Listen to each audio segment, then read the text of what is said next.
brought this graph up last week, and this is just showing Maunaloa eruptions on the top and Kilauea filling rate at the bottom here. So the idea being when the filling rate is steep, like down here, there's a lot of magma coming into Kilauea, and when the filling rate is flatter, there's not as much magma coming to Kilauea. And during that same time of less magma in Kilauea, you have a lot of activity in Maunaloa. And when it gets steep on Kilauea again, you have less activity in Maunaloa. So this was this is one way to look at that correlation between eruptions, right? So we will look at a little feature here that dates back to 2002, and this was an unexpected interaction between Kilauea and Maunaloa, as shown on a GPS here. And so this was a nature brief communication here in January 2003. And I'll show you guys the key figure here. All right, we're looking at similar stations here. And this north station, MOKP, MLSP, and then we're also using this station as another measurement there. Right, so you can see, for example, the light blue arrow is January 2001 to May 2002, and the dark blue arrow from 12th May 2002 to August 2002. So you see that flipping of the arrow at this north MOKP station, right? Times where it goes towards and times where it goes away. That same kind of variability we're seeing now is an interesting part of this too. Right, okay, so that's where we are. And the interesting thing here is that you see, well, let me go here to the left and show you guys, this is distance change, centimeters. The red station's Kilauea, and the blue and green stations are Maunaloa. One is to the south pit station, one is to that east station. Right. So Kilauea's at the top. You can see that in late 2001, early 2002, Kilauea starts spreading apart. That's magma coming in Kilauea summit right here. And it turns out that about 6 months later, you see magma coming into Maunaloa system. At the same time as that beginning is marked, there's an eruption on Kilauea. So Kilauea's slope changes here because it actually enters eruption. And eruption changes right over here. And that's why it leads to that change. And so they're saying it's really interesting that for volcanoes that aren't connected, that you would see what appears to be a surge appearing on Maunaloa at the same time as a surge comes into Kilauea to the point where it bursts to erupt in a different way than it was before. Right, so that was kind of the basis of it. And from that, after some years of research here, famous paper from October 2012 by Gonnerman et al., Michael Pullen from USGS, a lot of UH Manoa authors here as well. But coupling Maunaloa and Kilauea by stress transfer in the asthenosphenic melt layer. And that's probably a lot of jargon for a lot of people. So we'll break it down here. Right, so they're showing models of Kilauea summit, or I'm sorry, Maunaloa summit and Kilauea summit over here. And similar, there's those two summit stations, and they're modeling their summit reservoir a little bit bigger, but there's our reservoir and there's our dike. And Kilauea has a smaller reservoir and a bigger, deeper reservoir. And there is this East Rift Zone pathway. And at the time, 2012, this is prior to any of the 2018 activity that ends all this, right? So magma is flowing out only through the East Rift Zone in this case, out of Kilauea, and that's why they link in the East Rift Zone here. So what they're describing, in fact, is that there's something akin to like a foam layer, something like a foam layer that exists at the top of this phenosphere. So we've talked about how through the crust, the magma coming through the crust comes in two separate pipeways, and that's indicated here by these two red arrows. Right, there's an influx that goes into Maunaloa and some influx that goes into Kilauea that can both feed summit eruption, summit and East Rift Zone eruption, and also feed deep rift zone storage, right? So they actually calculated filling of the deep rift zone by movement on the south flank, how much would fill as well, to include that in their model, right? So they're also saying that there's a big zone where magma is coming up equally through the hotspot coming through there, And it appears that there are, through this zone of foam, which is somewhere in a range of 45 kilometers down, right? So this is down below where we're seeing those earthquakes. Those earthquakes are happening above this area, right? Those deep Pahala earthquakes are above this. So this is under that, right? There's a boundary between that denser rock of the mantle and the more fluid mantle and some kind of foam layer that they're hypothesizing exists in there. And it's through that when the hotspot magma's coming up, it then flows laterally through that layer and then comes up to these vertical pathways. And so that's what these little red arrows down here are showing, right? That there's a different pathway for magma that goes Kilauea that is independent and might have a different chemistry entirely than the magma that goes to Maunaloa that goes this way and then comes up. But there might be some that's a little bit more mixed, depending which batch of magma it is that's coming up and where exactly. Okay, so they've calculated all this out and matched it similarly to that period that begins first in what I just showed you guys in 2002, but also to that surge that followed later from 2005 to 2007. So I'm going to take this here, maybe one little plot at a time. And so this upper one here is showing, on the left, is showing magma flow rate, so how much magma is coming into the volcano. Or I'm sorry, flowing out of the volcano. In this case, only through the East Rift Zone is the only place it was flowing at that time. So that's this bottom red line right in here. So you see it was flowing out of the Rift Zone a little bit more, and then the Rift Zone got blocked, and it goes down a little bit. And then it got unclogged and came up a little bit, and then it was steady, and then it started closing off a little bit. You can see then it really spiked right in there. Right? And then it came back down again, and it was pretty steady, and then it dipped and then spiked. Right, that's the output of lava from Kilauea.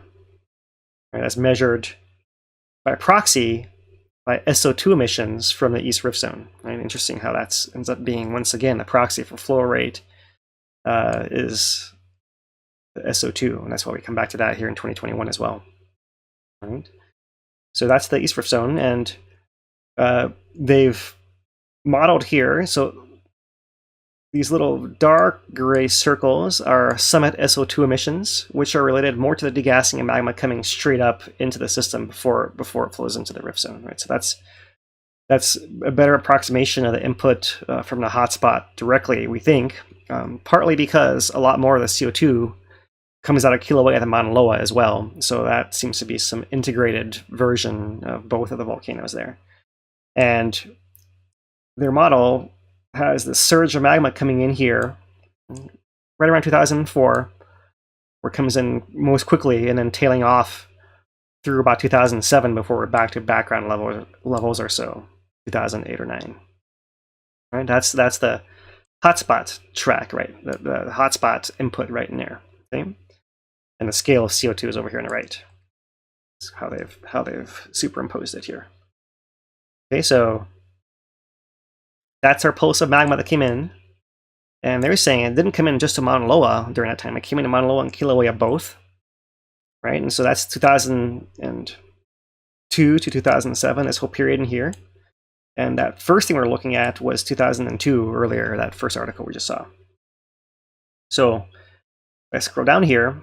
Now we have in blue dots or red dots either the Maunaloa GPS distance at the summit. That's this blue line that goes like this, right through there. That. Maybe I should make it in blue. Blue line goes right there like that. That's that blue line actual Maunaloa data, right? Showing.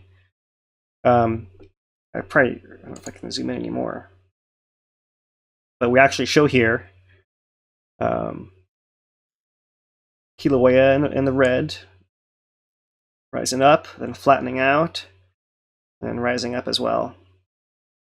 There, that's the Kilauea line. Turn it back to red here now, I guess. Kilauea line. It's like that.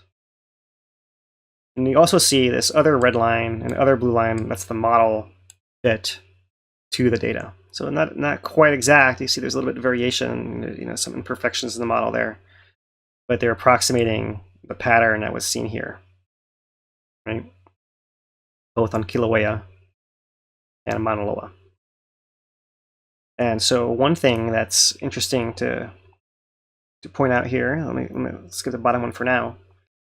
They point out that during this period of time in 2001, 2002, when the East Rift Zone got blocked and the Kilauea's East Rift Zone rate goes down, that you actually see a rise in the Mauna Loa rate at that point in time, down in here. And that's at a time when before you have the surge, you do see them kind of anti-correlated there. And then during the surge, they see magma coming in to the East Rift Zone, coming out of the Rift Zone, so Kilauea is flowing quite a bit there. And Mauna Loa, which had been on a steep upward track here on a blue line, back to blue, because the East Rift Zone really kicked in, Mauna Loa's line flattens out. They've drawn on here this dashed blue line. If the East Rift Zone had stayed down, what would Mauna Loa line look like? It would look like that, but because the East Rift Zone kicked back in, Mauna Loa line flattened and actually slowed down because the East Rift Zone, because Kilauea was flowing, Mauna Loa's rate slowed down. That's what they're showing here. And so here they actually have the change in the stored volume of magma, cubic kilometers. And the red line is Kilauea. Kilauea had more magma come in here from 2005, 2009 as well, right? That kind of led to that whole 2008 opening of the lava lake. And we'll look at what happens after this period of time coming up, because there's more clearly that led to 2018. But this is a point where the average volume of Mauna Loa eruptions in the past century, volume of the 84 eruption, and here, just since 2002, how much volume we've gained inside Mauna Loa. So far, we've gained more than the average. We've gained almost as much as came out in 1984 eruption already up here. So the magma is coming in, it's just not erupting, right? And because we have a long interval and the flanks are moving, and maybe it doesn't, it has to erupt at some point, but it can come in at times more passively. And the question came in earlier this week: why has Mauna Loa's activity possibly been lower in the last 40 years? And one of the things happening in the last 40 years is Kilauea's East Rift being a pretty constant source of output of lava. And so it's interesting to see that there in these models here. So I think that's there. That's just to show that modeling changes in pore pressure actually can translate to changes that essentially work their way down Kilauea's input column, like slight little changes in the flow path, very, very small ones that add up, and at some deeper point actually can affect the pressure in Mauna Loa, and the balance between the two actually goes back and forth. They mentioned that it's actually about a 6-month delay, from something changing on Kilauea's output to a manifestation on Mauna Loa, and that's based on that 2002 data here. If I can get it any closer here. The blue line is Mauna Loa. Mauna Loa starts coming up right around there. Right, the Kilauea inflation is right over here. There's a little delay right there. Mauna Loa came 6 months later. And that's based on their diffusion rate, the pore pressure, to go down that conduit, across that zone of flow, and affect the path up to Mauna Loa. And even still, that pore pressure change is moving something in the order of 3 times faster than maybe several orders of magnitude faster than the actual magma is flowing itself. So magma is flowing slower than the pressure is moving through it and changing. And that's how it can adjust how much magma is flowing and how fast in certain areas. And that's how it's a tricky thing, because the magmas still don't change paths. You still don't mix the chemistry of the magma. It's just a way that you can connect them, almost like a hydraulic pressure connection, right? Rather than a physical pathway connection or a direct magma supply connection. There's something common that's below where that split happens, right? So, or I'm sorry, that preserves that split in chemistry is what I'm trying to say there. So interesting there, right? So you can see that as Kilauea increases there too, then Maunaloa really slows down there. Right? And interesting that they actually put in that blue dashed line to show what it would look like with a constant east rift zone output rather than it spiking up here, causing it to flatten out, right? So when the Kilauea output spikes, Maunaloa slows down, and that naturally leads to the questions of what happens afterwards, right? And so that only goes through 2012. That was this period right in here. That was that first little bump on Mauna Loa. There's that second little bump before it flattened out. You can see that there's a third little bump, 2015 here. And if we go over to our remote GPS, oh, I can't find that one. Let me try to find that one again here for you guys.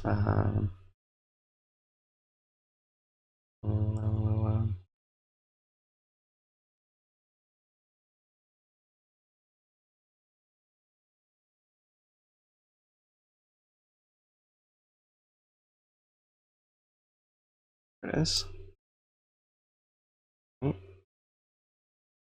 So this is a 2015 pulse right in here. See, it came up, and it seemed like it had flattened out. That pulse, it was an initial burst right here, and then it seemed like it slowed. You can see that from 2016 on, it has been coming up, right? And I did mention a little bit of a flat spot right in here, and now that we know that a big output of magma in Kilauea, whether it's more magma into the deep rift, more magma coming out of the ground, or more magma into the summit magma chamber to the point where it's overflowing a lava lake, as was the case in 2018, early 2018, that may have led to this flattening of Mauna Loa's. And here in August, Kilauea's eruption ends. You see it picks back up again, heading upwards there, right? So that only goes to 2018. Let me advance it here to our most recent 5-year plot, taken from the USGS website here. So you see that since 2016, we've been on a slow, steady climb, right? There is the flat. And really, since 2018, after the 2018 eruption, we've been climbing at a steeper rate. We've been spreading the caldera's distance at a steeper rate than before, right? And we just showed you the graph where it showed that Mauna Loa would have a steeper rate if the East Rift Zone output went down. And so you see that exactly that here. Interesting to think if that might be the case, might be connected, if that model does work here. Kilauea's East Rift output goes down, and here is our increased Mauna Loa rate, right? So that's interesting because when we start talking about what's happening over here, we're starting to see something happen on Kilauea in this realm over here, right? To the point where if we look at the SO2 plot as a proxy, once again, right, for our eruption rate for this 2020 eruption, it really spiked really high here at the beginning of this, and mid-December, we'll call it, right, mid to late December, before it dropped back down again. And so he's kind of curious, will this spike have any effect? Did it last long enough? Did it have any effect to send any signal to Mauna Loa? And if so, when would it arrive? We said possibly 6 months, right, as an order of magnitude there. It's been 4 months. Is it too soon? Could we maybe be seeing the beginning of influence of Kilauea? I wouldn't go so far as to say that personally, right? But it's interesting to think about that whether there might be some relation there to behavior of Mauna Loa, behavior of Kilauea, if Kilauea can really slow down the rate. Maybe would expect it to be more flat rather than actually dipping all the way. So something else is going on Mauna Loa, would be my expectation. But maybe when all is said and done, we come out at a flatter rate than we had before, right? Because of what Kilauea is doing. So it's all we can do at this point is look at that and try to speculate, project into the future, and really try to understand, right? Now we can see that when we look at that USGS update and it talks about how this contraction signal might be due to deflation of that shallow summit reservoir. We've seen evidence of that, right, with some of this past data and the configuration there. It could be moving possibly back into that deeper dike and out of that shallow chamber, right? That would be maybe what the USGS referred to in her tweet earlier as that deep cycling of magma, right, from shallower to deeper areas, moving from the summit reservoir down into the deeper dike area. Why? Because the flanks moved enough to allow that space to be there for that to happen. Right? So that would be one possibility there of what it could actually happen. That the volcano is still filling and filling and filling, but as it spreads apart, the top keystone can kind of crumble in a little bit, right? Even as the whole bottom is lifted upward. That is a possibility. That could be filling at a deeper level. And so we'll have to see, and we'll come back around to seeing what the USGS says with their INSAR as the last thing there, the last clue for what the interaction is between this broader inflation signal and then whatever smaller deflation or whatever contraction signal is happening at the summit, whatever that may be, we might get some light on that with the next iteration of that INSAR there. So that's just a little bit more on a connection of Kilauea and Maunaloa. I obviously can go in a lot more detail than that, but that's enough, I think, to show those signals and enough to tease the relationships there. And of course, we'll keep watching these volcanoes for a long time to come. So we will have time to talk about this again, but we'll leave it at that point for now.